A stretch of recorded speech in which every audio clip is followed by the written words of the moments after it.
tila nagkakamali ang lahat. Kung inaakala ng marami na tahimik na ang buhay ngayon ng aktor na si Diego Loizaga, magmula nang maging ama ito sa isang baby girl na si Hailey, na anak nila ng kanyang non-showbiz partner, ay dahil muli na namang nasasangkot si Diego sa isang malaking kontrobersya.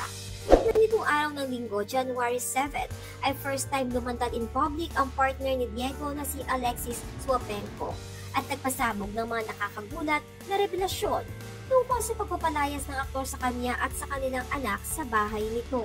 Alamin ang buong detalye.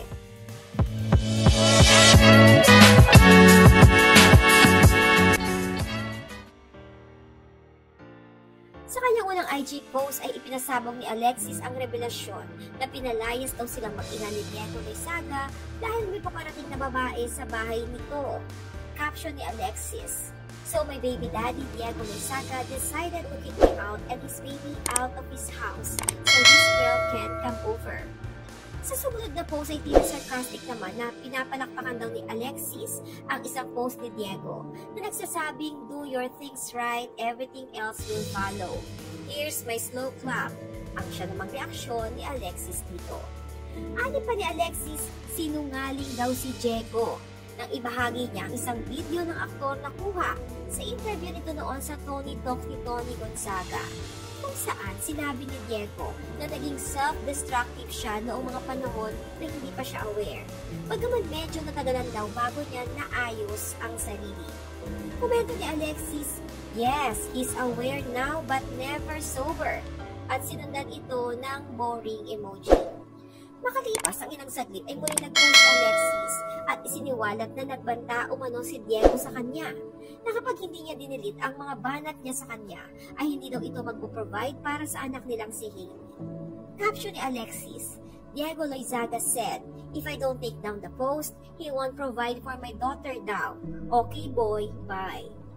Tila nga ipalaban at matapang din si Alexis na nakikipagmatigasan kay Diego at nanindigan na hindi niya buburahin ang mga nauna niyang post laban sa aktor. Agad namang binweltahan ni Diego ang mga banat ni Alexis sa kanya.